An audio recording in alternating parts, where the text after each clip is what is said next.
Bonsoir téléspectateurs, bienvenue à l'émission Jésus, celui qui libère. Donc je bénis chacun de vous de la part du Seigneur. Je salue et bénis également la coordinatrice de cette émission, Aimée Rosemée. Donc je me présente, je suis le pasteur Emmanuel de l'église Parole qui restaure de Beau-Soleil, Bémaro, Guadeloupe. Donc vous allez voir au cours de cette émission défiler mon numéro de téléphone et je crois que tu auras d'un intérêt de le relever car il y a des choses que je suis certain que tu vas m'appeler en fonction de ce que tu vas entendre dans ce message aujourd'hui afin de discuter avec toi hors antenne. Donc avant de commencer, je vais prier un moment. Père très saint, je te remets, Seigneur, chaque âme que tu as suscité, la curiosité de venir entendre ta parole.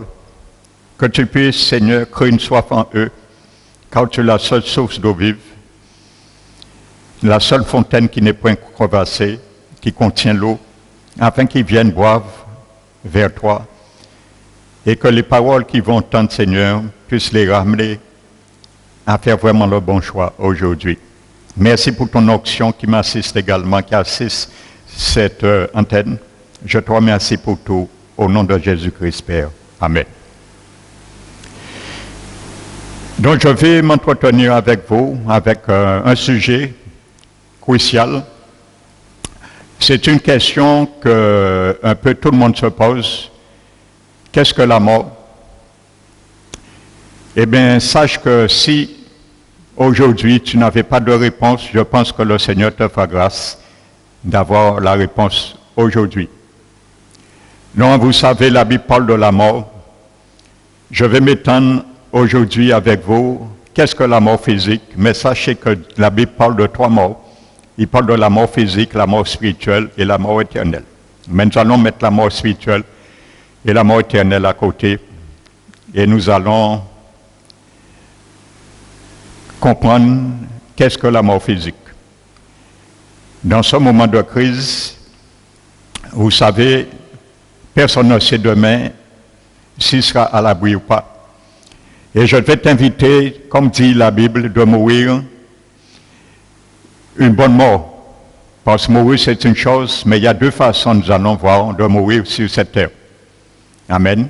La première, c'est mourir dans ses péchés. Et la seconde façon, c'est de mourir en Christ. Et je crois que tu vas opter aussi pour ce choix. Amen.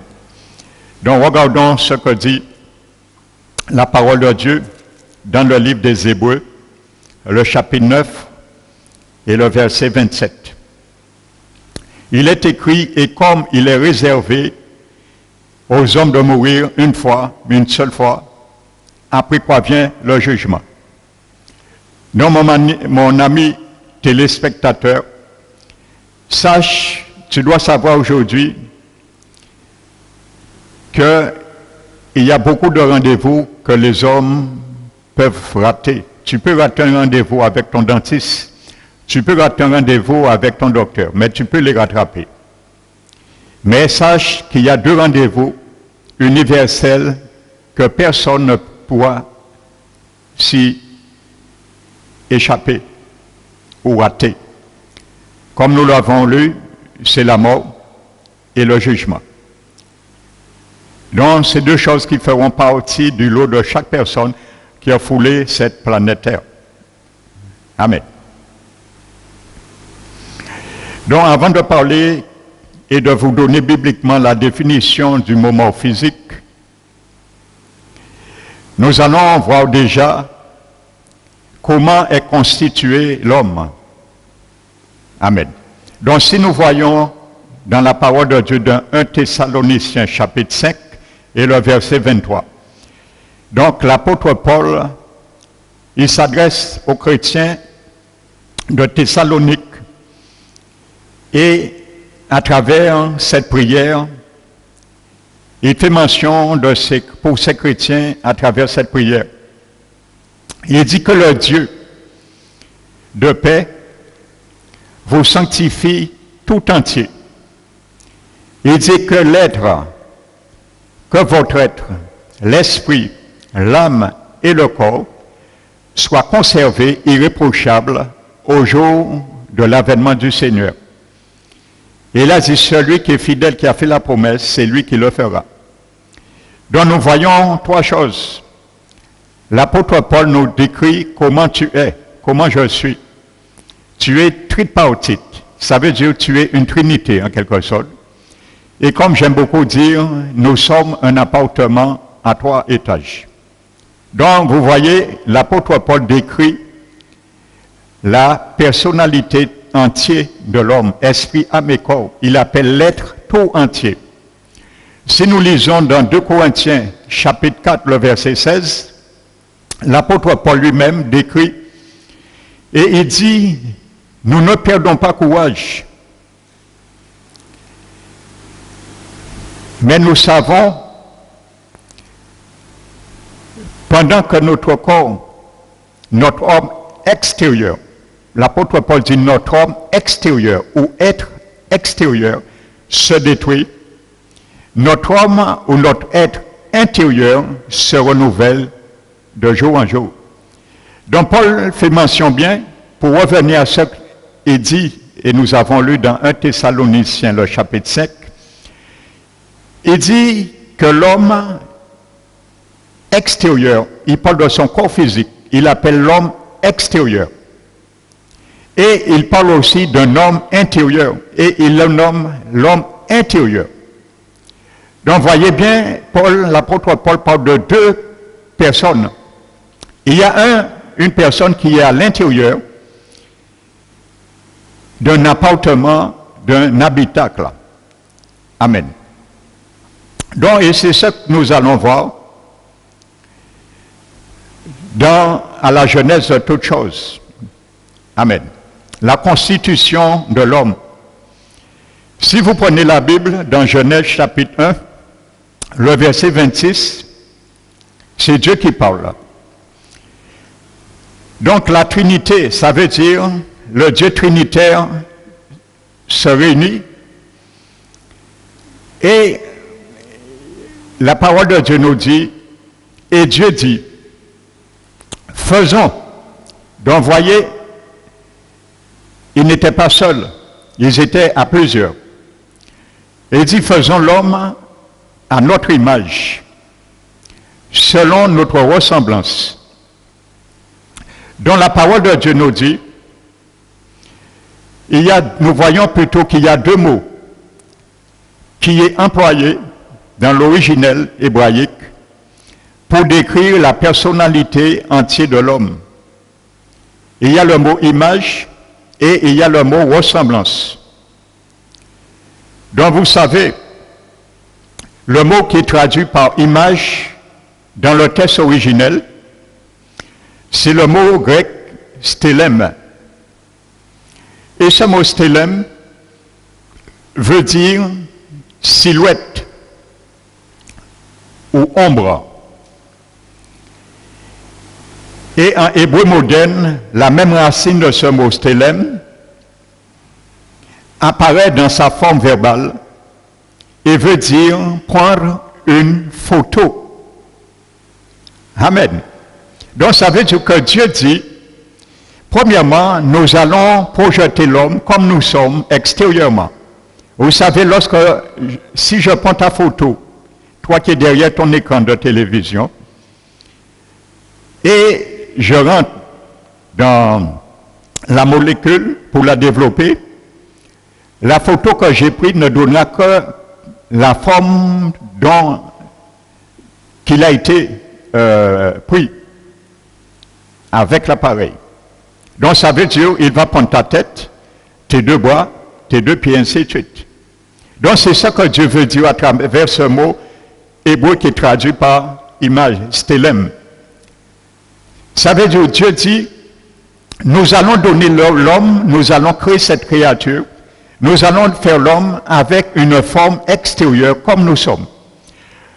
Donc c'est pour ça, je dis souvent, des gens qui ne pensent pas que Dieu a une forme, parce que beaucoup disent que Dieu est informe. Dieu n'a pas de forme. C'est faux. La Bible dit Dieu a une tête, Dieu a des yeux, il a des oreilles pour écouter, il a des mains, il a des pieds. Et c'est du fait bien souvent que la Bible dit que Dieu est esprit. Vous savez, ce n'est pas parce que Dieu est esprit, Dieu n'a pas de forme et Dieu n'a pas de corps. Vous savez, la Bible parle des anges et la Bible dit que les anges, ce sont des esprits. Et pourtant, tu ne me contrediras pas, nous savons qu'un ange a une forme et a un corps. Il porte même des vêtements. Et pourtant, la Bible dit qu'ils sont esprits. Donc, il faut savoir, quand Dieu parle que Dieu est esprit, la Bible ne dit pas que Dieu est un esprit. La Bible dit Dieu est esprit, ça veut dire qu'il baigne dans l'essence de la divinité. C'est ce qu'on appelle l'esprit. Ce qu'on ne voit pas avec nos yeux physiques. Alléluia. Donc, ça veut dire que si tu veux savoir, ami téléspectateur, comment est Dieu, tu n'as qu'à te regarder. Regarde-toi et c'est comme ça Dieu est. Il a une tête, il a deux bras, il a des yeux, il a deux oreilles comme toi. Parce que Dieu a dit, faisons l'homme corporellement comme nous sommes. Amen. Le deuxième mot qui est traduit par ressemblance, c'est le mot originel hébraïque démut et qui vient de la racine du mot dama qui signifie comparer. Donc ce deuxième mot ressemblance parle plus généralement à la forme globale de l'homme et indique qu'il existe une correspondance entre l'homme, la créature, et Dieu le Créateur. Amen. Donc ce mot veut dire que Dieu parle maintenant, non seulement il va faire l'homme corporellement, mais il va aussi faire l'homme comme Dieu est en trois parties. Et c'est ça que ça veut dire, le mot, implicitement le mot ressemblance. Donc Dieu est unique, mais en trois parties. En trois personnes, il y a le Père, il y a Jésus-Christ qui est le Fils, et il y a le Saint-Esprit. Donc Dieu va aussi faire l'homme en trois parties. Et c'est ça, ça veut dire le mot hébraïque originel ressemblance. Donc Dieu va faire l'homme un esprit, comme 1 Thessaloniciens 5, nous venons de le voir au chapitre 5, verset 23. Il va faire l'homme en trois parties. Il aura un esprit, il aura une âme, il aura un corps. Donc voici ce qu'il faut comprendre déjà. C'est très important avant de venir sur la définition du mot mort. Amen. Maintenant, nous allons voir, est-ce que Dieu a menti? Il a dit qu'il doit faire l'homme corporellement comme il est et en trois parties. Donc, prenons maintenant dans la Genèse et le chapitre 2, verset 7, et ça nous donne plus davantage de détails sur la création originelle de l'homme. La Bible dit que Dieu prit la poussière de la terre. Et la Bible dit que Dieu forma l'homme par la poussière de la terre. Donc ça veut dire que Adam a été fait avec les atomes, poussière de la terre veut dire les atomes, les molécules. C'est pour ça aujourd'hui, scientifiquement, on reconnaît que le corps de l'homme est constitué de tout ce qu'on retrouve dans le sol, la nature et les plantes. Donc ça correspond très bien. Donc Dieu fait Adam corporellement. Il fait Adam avec sa tête, ça c'est l'image, avec deux pieds, deux mains, ainsi de suite. Donc Adam a un cœur, il a un cerveau, il a le sang, il y a la chair, il y a la peau, il y a tout. Mais à la différence, Adam est inerte. Ça veut dire qu'il est allongé à terre. Vous savez, lorsqu'on était petit, dans la pâte à modeler, on faisait un pantin. Donc c'est un peu ça. C'est comme si Adam est un pantin. Il a ses bras, il a ses yeux, il a sa tête, son cerveau, son cœur, il y a le sang, mais rien ne fonctionne. Donc il est couché à terre. Et la Bible dit deuxièmement, dans Genèse, Dieu va souffler maintenant. Dieu va retirer de lui maintenant l'esprit humain. Amen. Dans la première partie, c'est le corps. Dieu va retirer l'esprit humain et la Bible dit qu'il va faire rentrer l'esprit humain à l'intérieur d'Adam. Et il souffle comme un ballon, comme du vent. Vous avez déjà vu un ballon qui est dégonflé? Vous soufflez le vent et l'air qui est rentré dans le ballon épouse la forme du ballon et le ballon, le vent fait un avec le ballon et il épouse la forme. Donc c'est ce que Dieu fait. L'esprit humain va épouser la même silhouette que le corps physique. Il va prendre une forme de tête, de 2 pieds, de 2 bras, ainsi de suite. Donc ça c'est l'esprit qui rentre maintenant. Et la Bible nous dit troisièmement, l'homme devient une âme vivante. Vous voyez, tant que l'esprit humain n'est pas rentré en Adam, Adam était mort, il était inerte. Donc il faut savoir, je n'ai pas le temps de tout expliquer aujourd'hui, c'est pour ça que tu verras défiler mon numéro de téléphone, tu pourras m'appeler hors antenne, parce que je suis certain que ce message t'intéresse beaucoup. Donc, vous savez, lorsque l'esprit humain rentre dans le corps, et c'est l'esprit humain qui amène les fonctions vitales du corps. Et c'est pour ça, c'est quand l'esprit humain est rentré, pas l'esprit de Dieu, je précise bien, l'esprit humain. Il est rentré, il a mis les fonctions vitales. À ce moment, le cœur, comme un moteur, s'est mis en route, le sang commence à circuler, le cerveau a fonctionné, et Adam s'est relevé. Et Adam a vu qu'il est un homme, une âme vivante, une personne. Il parle, il voit. Donc il peut évoluer dans le monde physique, à travers son corps physique, et il peut évoluer dans le monde spirituel, à travers son esprit. Donc l'âme de l'homme, c'est sa carte d'identité. Donc la vraie personne, c'est ton esprit humain. Il faut, téléspectateur, mon ami, tu saches ça aujourd'hui. Ta vraie personne, tu ne te vois pas quand tu es devant un miroir. Tu ne te vois pas. Parce que tu es à l'intérieur d'un appartement, ton esprit est à l'intérieur d'un appartement qu'on appelle ton corps physique. Amen. Alléluia.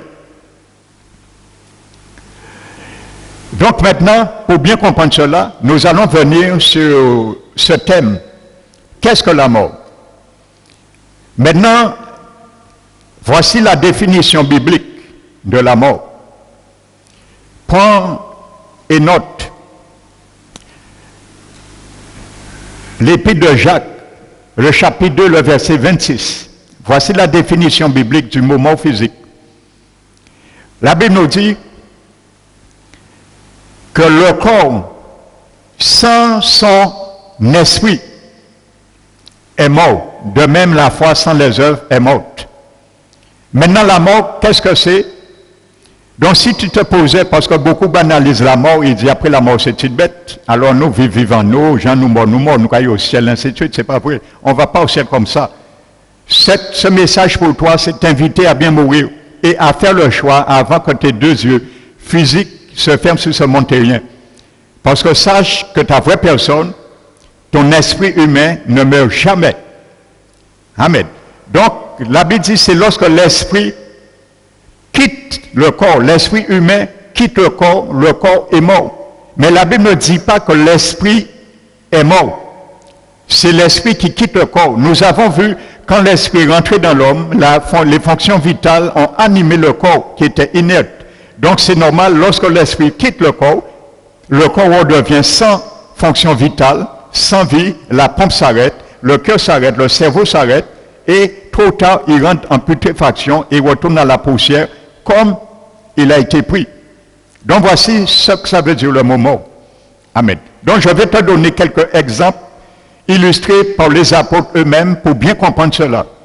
Vous savez, lorsque nous voyons dans l'épître de Pierre, la deuxième épître de l'apôtre Pierre, le chapitre 1, le verset 13, vous savez, après que l'apôtre Pierre avait déjà prié pour ses auditeurs, il les avait déjà dit que la divine puissance de Dieu les a donné tout ce qui contribue à la vie et à la piété au moyen de la connaissance de notre Seigneur Jésus par sa propre gloire et sa vertu.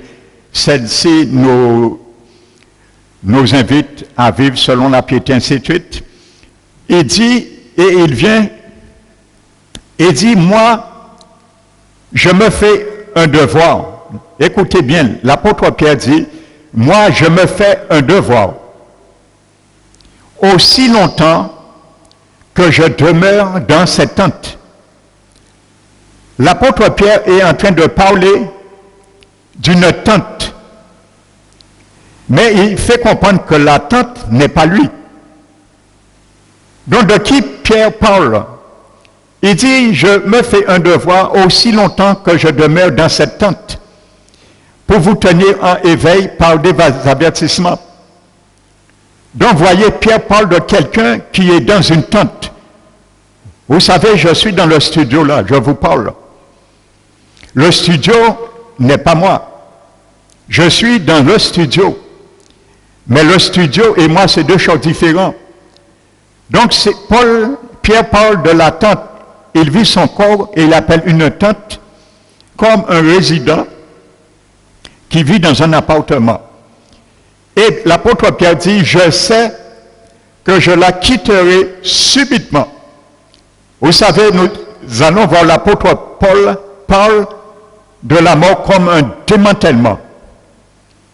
Donc Pierre dit, je sais, je la quitterai subitement, comme mon Seigneur Jésus me l'a fait connaître. Donc mon ami, toi qui écoutes, si quelqu'un t'a dit que lorsque tu meurs, ton esprit et ton âme restent dans ton corps, je te dis ce que Jésus a dit à l'apôtre Pierre. Pierre a dit que c'est Jésus qui lui a enseigné cela, que quand quelqu'un meurt, son esprit quitte son corps. Il appelle une tente. Amen. Donc si c'est ce qu'on t'avait dit, rejette ce qu'on t'avait dit, car c'est une fausse espérance. Alléluia. Et tu verras que ton esprit et ton âme ne meurent jamais. Et c'est pour cela, sache que l'esprit humain, ton esprit et ton âme ne meurent jamais. Pour la simple raison, vous avez vu que l'esprit de l'homme est sorti de Dieu. Ce qui sort de Dieu est éternel. Ça veut dire une fois que tu es mort, ton esprit quitte ton corps, ton esprit et ton âme ne meurent plus. Je dis l'esprit et l'âme, parce qu'il faut bien voir, nous l'avons vu, c'est deux choses différentes. Contrairement à l'animal, vous savez, lorsqu'un animal meurt, l'animal n'a pas d'esprit, il a une âme. L'âme est attachée au corps de l'animal. Lorsque l'animal meurt, son âme et son corps sont détruits et il finit d'exister pour toujours. Tandis l'homme, lorsque l'homme meurt, son âme n'est pas attachée à son corps.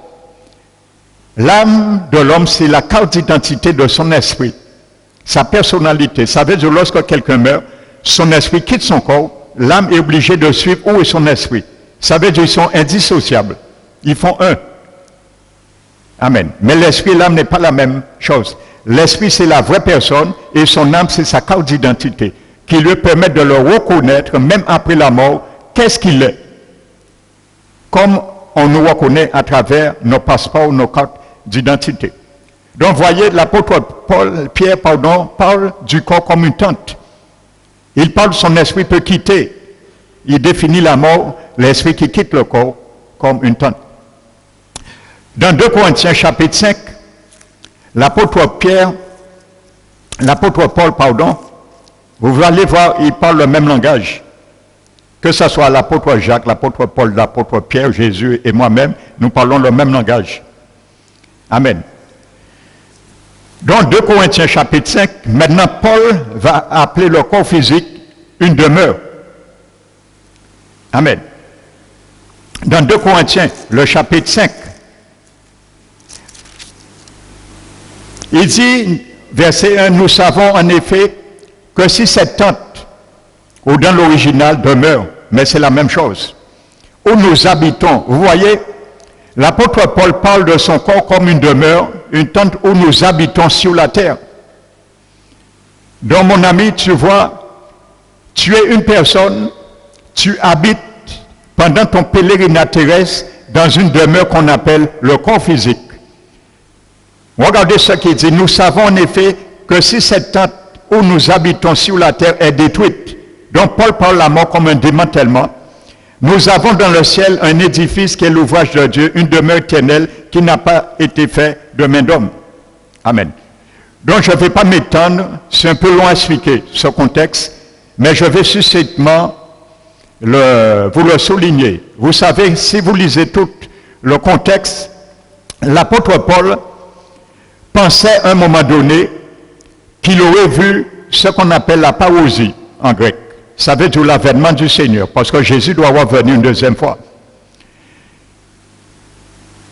Et la Bible dit que Paul pensait de son vivant, il aurait vu le Seigneur Jésus. Mais après, il a compris autrement et il sait maintenant qu'il doit partir, le Seigneur viendra, mais il voudrait que si ce jour il était vivant,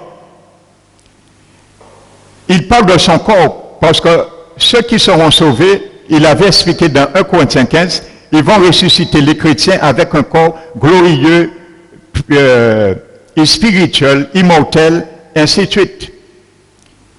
Donc il dit que si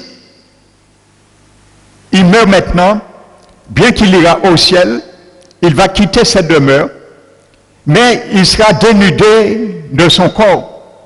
Et il explique cela merveilleusement dans Philippiens, le chapitre 1, verset 23. Il dit, je suis pressé des deux côtés. Je désire m'en aller et être avec mon Seigneur. Voyez, dans Philippiens 1, verset 23, Paul encore parle de ça. Il dit, je suis pressé des deux côtés. Il était tiraillé. Il avait ambition de partir déjà par la mort et être à la présence du Seigneur, ce qui est meilleur pour lui. Mais il dit, à cause de vous, il préfère demeurer dans la chair, dans son corps physique, pour prêcher encore l'évangile, édifier encore les chrétiens. Mais Paul était prêt pour ce long voyage. Amen. Et dans Philippiens, il dit, je préfère m'en aller. Dans le grec, le mot qui est traduit par s'en aller veut dire larguer les amarres. Ça veut dire lever l'ancre. Donc, voyez, Paul parle de la mort comme un voilier qui lève l'ancre et qui sort pour accoster dans une destinée éternelle, le ciel. Donc Paul était prêt. Il était déjà prêt, il avait ses bagages, mais le capitaine lui a dit, la personne Jésus, il a dit, reste un petit peu encore, raffermis les chrétiens et attends le moment que je t'appelle. Donc, pour revenir à 2 Corinthiens chapitre 5, l'apôtre Paul dit que si Jésus venait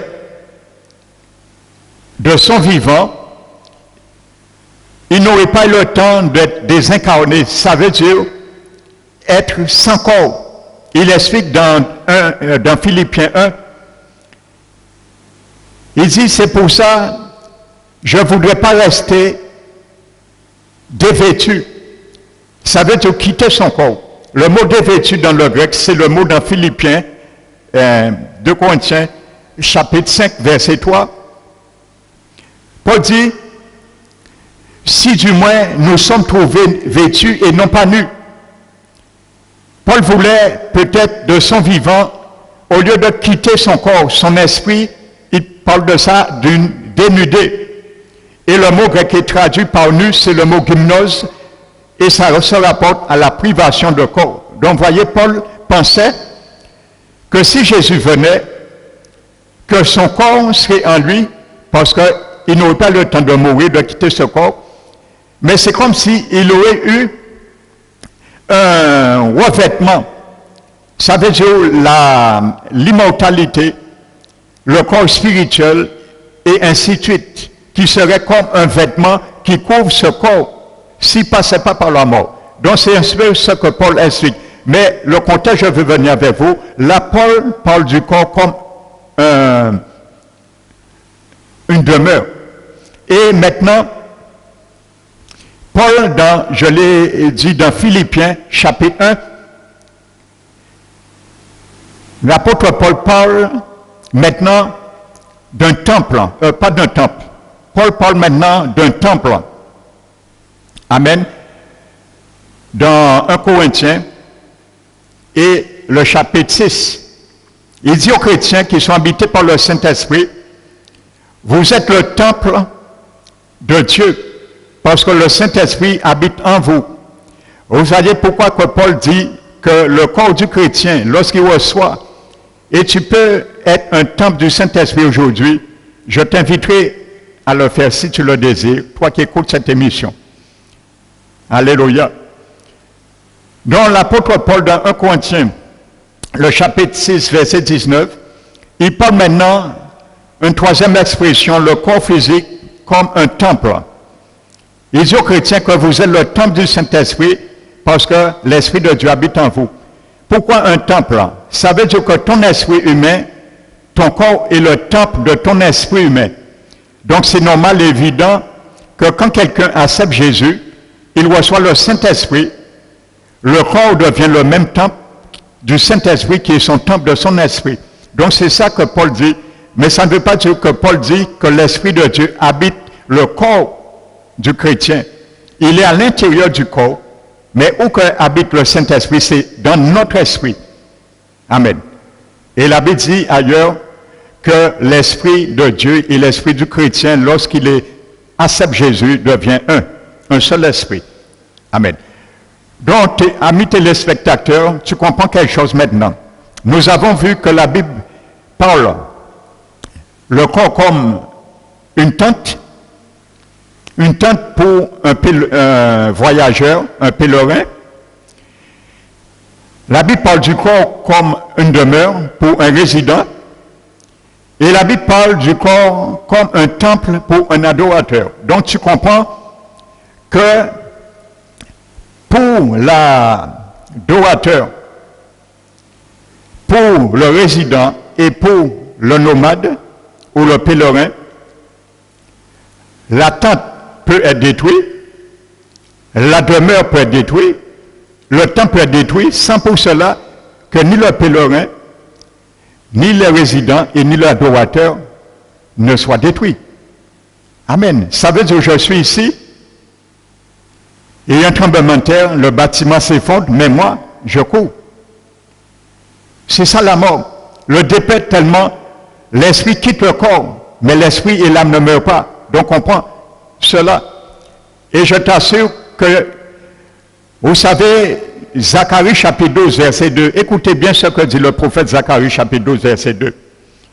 La Bible dit que l'Éternel, qui a fondé la terre, qui a étendu les cieux, et qui a formé l'esprit de l'homme au-dedans de lui, ou dans le sens littéral, qui a façonné l'esprit de l'homme au-dedans de lui. Vous savez, Adam a été le seul homme qui est né grand. Donc il a reçu l'esprit directement. Mais vous savez, lorsqu'un enfant naît, au fur et à mesure que se développe le corps de l'enfant, à l'état embryonnaire, à l'état fœtus, peu importe, l'esprit de l'enfant grandit et prend la forme corporelle de son corps. Ça veut dire lorsqu'un enfant, il a le premier bois, son esprit aussi a le premier bois.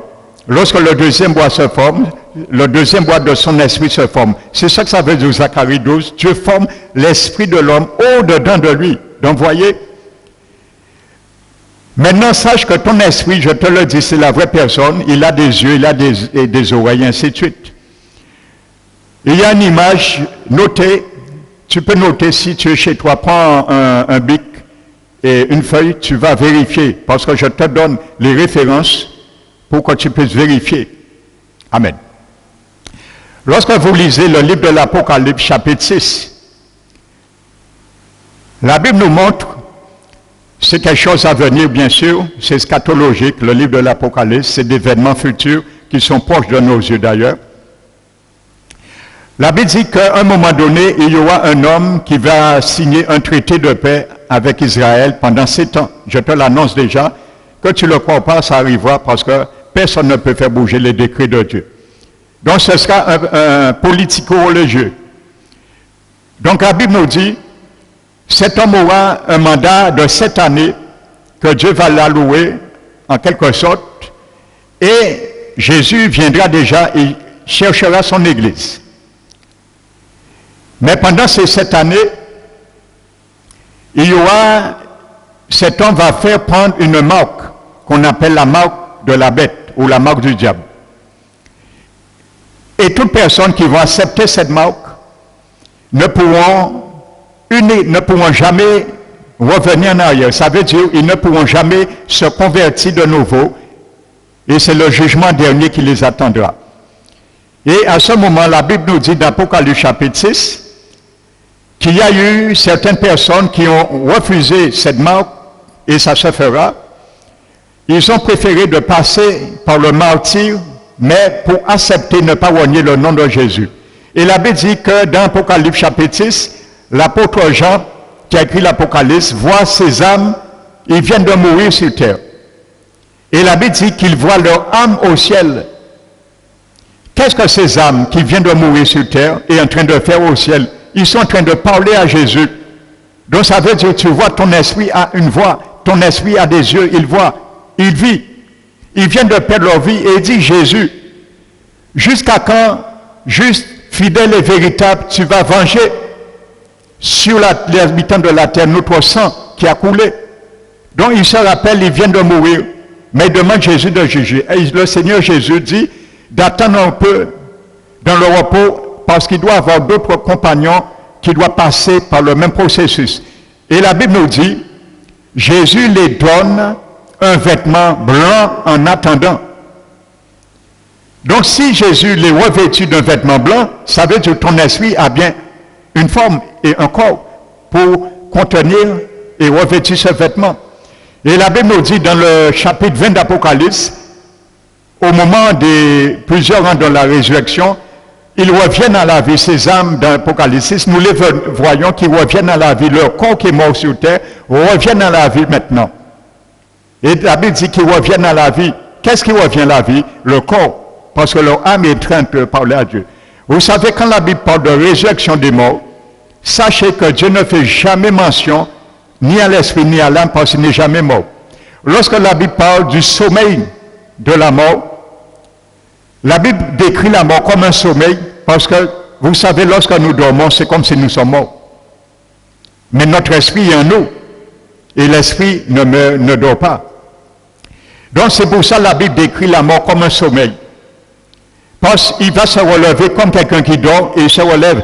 Regardez dans Actes des Apôtres, chapitre 7, je crois le verset 54.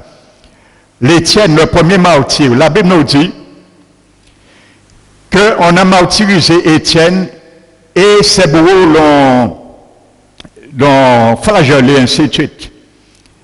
Et avant de mourir, il a vu le ciel s'ouvrir et il a vu Jésus. Jésus était déjà ressuscité. Il avait Jésus à la droite de Dieu le Père et il a dit, Seigneur Jésus,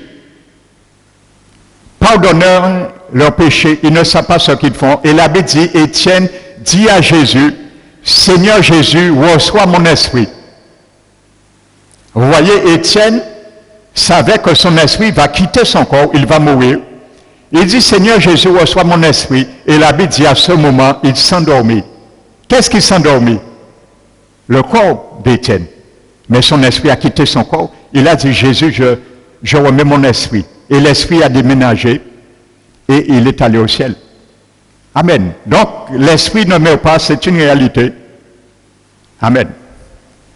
Donc, je ferme cette parenthèse. Amen. Si tu as d'autres questions, appelle-moi hors antenne après cette émission. Amen. Maintenant,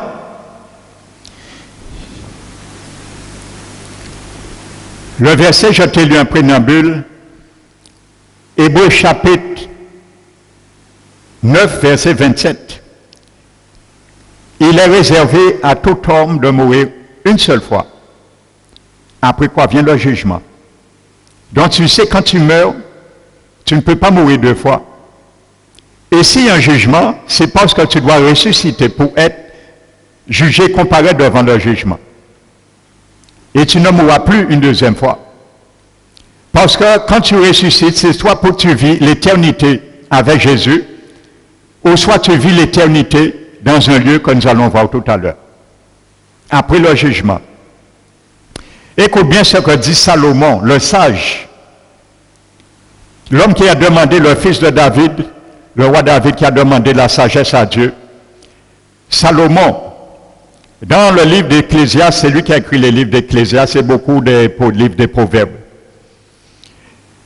Il dit dans le chapitre 11, verset 3, Salomon est en train de décrire la condition que tout homme, toute femme et tout jeune meurt sur cette terre. Donc, tu vas comprendre que la mort n'est pas une fatalité en soi. La mort n'est ni annihilation, nous l'avons vu, ni anéantissement. Le mot mort veut dire séparation. Ton esprit se sépare de ton corps. Mais l'esprit ne meurt pas. La vie persiste après la mort. Alléluia. Donc, Salomon, dans le livre d'Ecclésiaste, chapitre 11, verset 3, écoute bien ce qu'il dit. Il décrit la condition qu'un homme meurt sur la terre. Il dit, si un arbre tombe au midi ou au nord, il reste où qu'il est tombé. La mort est un véhicule qui t'installe ton éternité dans un lieu. Ça peut être en haut et ça peut être en bas. Mais maintenant, c'est toi qui vas choisir. Je t'inviterai toi-même à faire le choix tout à l'heure, si tu le désires, pour ton éternité. Donc, le nord ou le midi, vous voyez, il y a deux lieux. Donc, je t'annonce une bonne nouvelle, mon ami téléspectateur, que le purgatoire n'a jamais existé. Alors, si tu comptais sur cela, mets une croix sur cela. Salomon n'a pas parlé de toi en droit. Il t'a dit, si un arbre tombe au nord ou au midi, il demeure où qu'il est. Et vous savez, il y a beaucoup, peut-être, toi qui écoutes cette émission, tu vas dire, oui, mais pasteur, tu dis tes affaires. Mais on m'a appris, si je meurs, les vivants vont prier pour moi. On va faire des belles messes pour moi. Écoute ce que dit le psaume 49. Le psaume 49 dit, il se confie. Alléluia. Ils se confient, ils mettent leur confiance en leur bien. Ils se glorifient de leur grande richesse. Ils parlent particulièrement des riches, mais ça s'adresse à tout le monde. Et la Bible dit, mais ils ne peuvent se racheter l'un l'autre, ni donner à Dieu le prix du rachat, car le rachat de leur âme est cher et n'aura jamais lieu. Et il dit, tu pourras beau te réjouir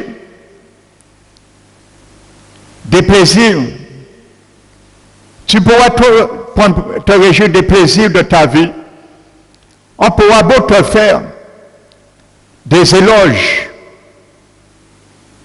qui te reviennent, mais sache, tu as néanmoins rejoint tes pères, écoute bien la fin, qui ne verront jamais la lumière. C'est clair et net. Jésus est la lumière. Si tu n'acceptes pas Jésus avant de mourir, c'est fini. Vous savez, voici ce qu'on appelle le jugement dernier. Apocalypse chapitre 20, verset 11. La Bible dit, puis je vis un grand trône blanc. Vous savez, le grand trône blanc, c'est la pureté. Ça veut dire Jésus est le grand juge. Il est assis sur son trône et il n'y a pas de pot de vin. Vous savez, quand vous avez une affaire à traiter, vous pouvez donner des pots de vin à votre avocat et même au juge pour vous acquitter si vous êtes coupable. Mais avec Jésus, ça ne marche pas et ça ne marchera jamais. Parce que la Bible dit que la justice de Dieu est la base de son trône et la sainteté convient à sa maison. Donc, c'est la pureté. Tel que tu as été, Jésus te verra tel que tu es et ce qui est noté dans ta vie. Et la Bible dit, celui qui était assis au-dessus de la terre s'enfuit devant lui, sa face, et il ne fut trouvé de place. Verset 12, et je vis les morts, les grands, les petits se tenaient devant le trône. Des livres furent ouverts, et un autre livre fut ouvert, celui du livre de la vie. Et les morts furent jugés selon leurs œuvres, d'après ce qui était écrit. Et la Bible nous dit, Verset 15. Quiconque ne fut point trouvé écrit dans le livre de vie fut jeté dans les temps de feu. Dans le grec originel, c'est tous ceux qui ne furent plus trouvés leur nom inscrit. Ça veut dire que leur nom était inscrit auparavant dans le livre de vie. Donc ton nom peut être inscrit dans le livre de vie, mais peut être effacé. Je t'apprends quelque chose, je n'ai pas tout le temps de t'expliquer. Vous savez, quand quelqu'un vient au monde, un enfant, il y a un livre, ce livre nous l'avons vu d'Apocalypse, un livre qui est au ciel, c'est un registre, ça s'appelle, c'est un livre d'or, ça s'appelle le livre de la vie éternelle. Dès que quelqu'un naît, son nom automatiquement est inscrit dans ce livre. Mais il y a un livre aussi qui est ouvert. C'est ce livre que parle l'Apocalypse 20. Ça veut dire que tous tes actes, Jésus l'a dit, tout ce que tu as fait en péché, en pensée, en acte et en parole sont inscrits. Des choses que les gens n'ont jamais su de toi, mais Dieu est omniscient, omnipotent et omniprésent, tout est noté. Et ça te servira pour, de pièce à conviction, ce sera une charge contre toute personne qui viendra au jugement. Tout est noté. Vous savez, un enfant, lorsque ce livre, Dieu commence à noter ses péchés, il faut compter à partir de 7 ans. Parce qu'à l'âge de 7 ans, un enfant, sa conscience n'est pas éveillée pour Dieu. Donc à partir de 8 ans, un enfant, ses péchés sont notés dans ce livre. Maintenant, regarde quelque chose. Tu grandis, tu entends l'évangile, tu ne prends pas égard, tu mènes ta vie. Tu dis après la mort, c'est petite bête. Tu dis, l'un qui est mort, mon qui est prié, ben moi, ainsi de suite. Tu rejettes la grâce de Dieu, tu meurs.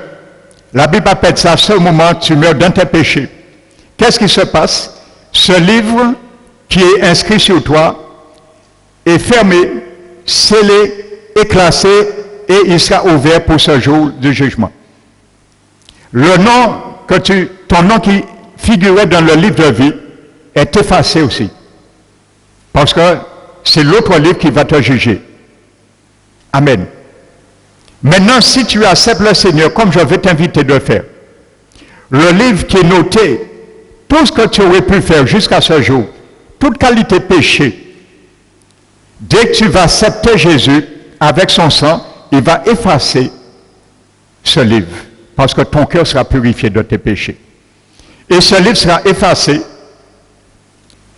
et ton nom sera inscrit et ratifié dans le livre de vie, va demeurer. Et si demain tu meurs, à ce moment, tu iras à la présence du Seigneur. Voici ce que Jésus t'invite à faire. Je vais le lire avec toi. Je vais te dire ce que Moïse, vous savez, Moïse, c'est lui qui a écrit le psaume 90. Vous savez pourquoi Moïse a écrit ce psaume? Parce qu'après le déluge, si vous lisez l'histoire, Dieu avait alloué à l'homme de vivre 120 ans à cause du péché. Plus on vivait, plus la corruption sévissait, augmentait, plus Dieu diminuait la longévité de la vie de l'homme. Mais Moïse a vu, au terme des 120 ans, que l'homme vit quand même au maximum à 70 ans. Et pour les plus robustes, ceux qui sont en meilleure santé, ils combattent mieux la maladie, 80 ans. Regardez ce que dit Moïse dans le psaume 90. Il dit, les jours de nos années s'élèvent à 70 ans, et pour les plus robustes, 80 ans. Il dit, tout l'orgueil que nous tirons n'est que peine et misère, parce qu'il passe vite ces années et nous nous envolons. Donc, voyez, Moïse parle que la mort, notre esprit quitte le corps, nous nous envolons. Vous voyez? Et il se pose, il s'interpelle. Il dit, Éternel, qui prend garde à la force de ta colère et à ton courroux selon la crainte qui t'est due. Et Moïse dit, Éternel, enseigne-nous à compter nos jours afin d'appliquer notre cœur à la sagesse. Aujourd'hui, cette parole t'interpelle et pour toi, mon ami, téléspectateur. Regarde ce que Jésus te propose. Jean chapitre 5, verset 24.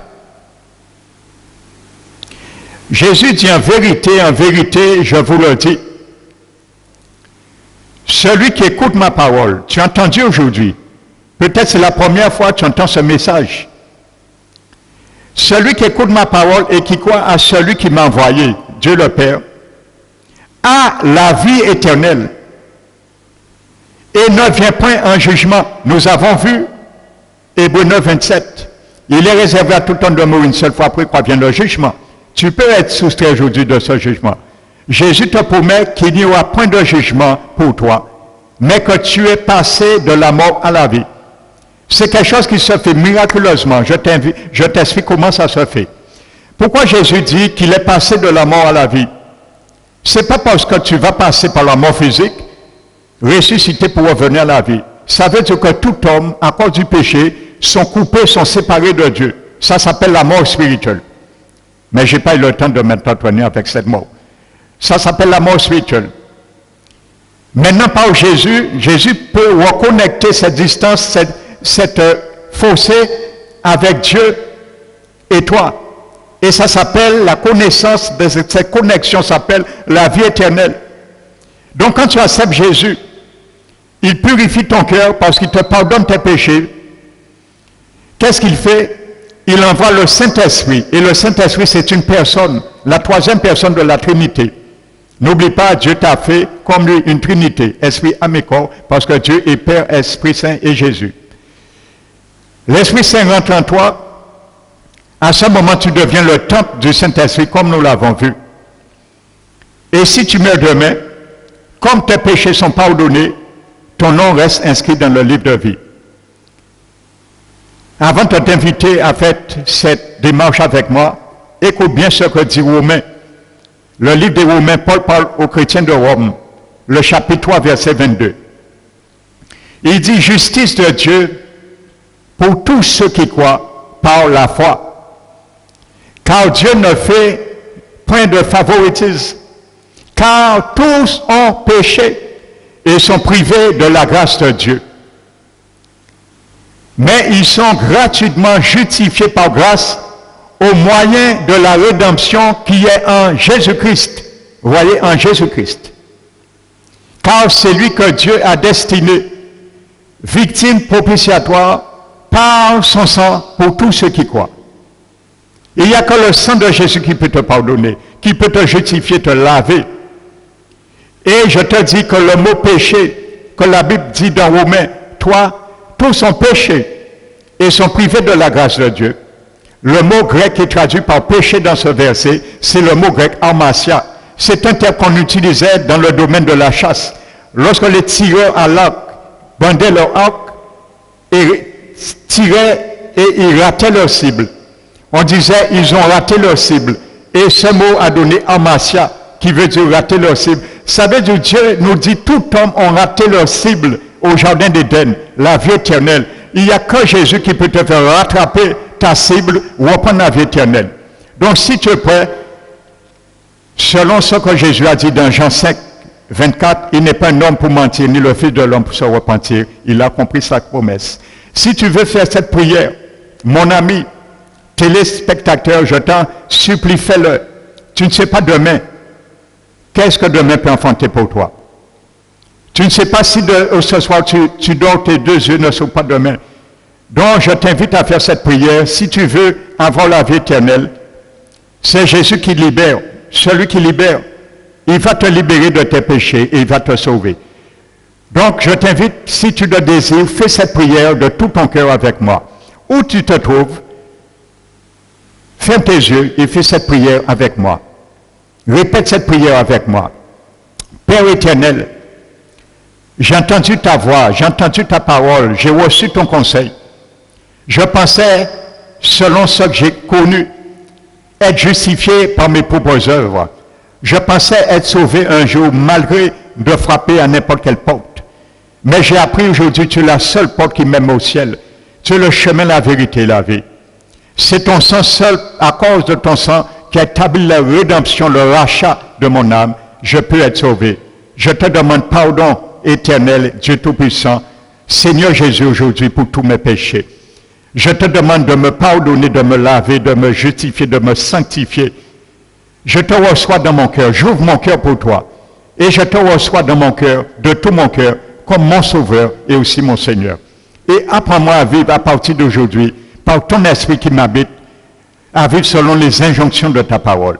Je crois que je suis pardonné, je crois que je suis lavé, je crois que je suis justifié et j'ai reçu ton Esprit Saint, car c'est par la foi que tu m'as dit, je le reçois. Je te remercie, Père, au nom de Jésus-Christ. Amen. Donc, si tu veux me contacter, donc tu peux m'appeler au numéro qui défile, le 0690 63 45 15. Donc, si tu as besoin d'un conseil, si tu as besoin de visitation à domicile, nous visitons les gens à domicile. Nous pouvons nous déplacer, te rendre visite à domicile. Si tu as besoin des sujets de prière, n'hésite pas à appeler à ce numéro. Vous savez, dans l'église, nous sommes l'église Parole qui restaure. Nous faisons aussi, nous avons un ministère de la délivrance. Ça veut dire que si tu as besoin aussi du secours dans ce domaine, n'hésite pas à nous appeler à ce même numéro. Nous pouvons aussi visiter ta maison. Si tu as des maisons, tu n'arrives pas à dormir, tu vois des hommes, tu vois, entends des bruits. Alléluia. Nous sommes prêts à venir prier dans ta maison, purifier ta maison et chasser ces mauvaises ondes, ces mauvais esprits. Si tu as besoin de délivrance, tu as touché des choses qui ne devaient pas. Et tu sais, toi, de ce que je parle. Tu veux libérer de cela. N'hésite pas à appeler. Nous allons te donner rendez-vous. Et nous allons faire la délivrance pour toi. Sur toi. Et sache quelque chose, une bonne nouvelle, tout ce que je t'ai présenté est entièrement gratuit. Tu n'auras rien à payer. Que ce soit une visitation chez toi, que ce soit un entretien ou la délivrance, la prière, quoi que ce soit pour la guérison, les Seigneurs guéris, nous croyons que tout est possible encore. Le Seigneur fait encore des miracles. Donc ce sera gratuit. Nous n'allons pas te demander un centime, car Jésus a dit, vous avez reçu gratuitement, donné gratuitement. Alléluia. Donc c'est pour cela, je t'encourage de continuer à écouter cette émission du mercredi à 17h. Jésus-Christ, le nom, celui qui libère. Alléluia. Car je crois que Jésus peut faire beaucoup de choses dans ta vie. Je bénis tous les collaborateurs de la part du Seigneur, les serviteurs qui sont engagés dans cette émission à porter le conseil de Dieu. Je bénis aussi, et que l'Éternel bénit cette antenne KMT, afin à travers cette émission qu'il y a beaucoup de fruits et que beaucoup d'âmes sont arrachées dans le royaume des ténèbres et amenées dans le royaume de la lumière de Jésus-Christ. Donc je vous dis que Dieu vous bénisse, que la paix du Seigneur Jésus, l'amour du Père et la communion du Saint-Esprit soit avec vous et restez bénis.